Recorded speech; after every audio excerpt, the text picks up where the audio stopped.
అందరిలోన ఉన్నావు, అన్నీ నీవై ఉన్నావు. విశ్వాసంతో ప్రభువా అంటే ఎదురుగా వచ్చి నిలబడతావు. విశ్వాసంతో ప్రభువా అంటే ఎదురుగా వచ్చి నిలబడతావు.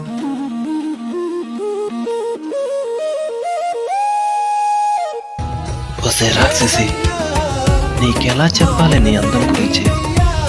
మల్లెల కొడు మత్తెక్కించే అందం నీది. వాటికి మత్తెక్కినప్పుడు నాకెక్కకుండా ఉంటుందో చెప్పు. ఏముంటావో తెలుసా నువ్వు? నీ అందం, నీ నడుము.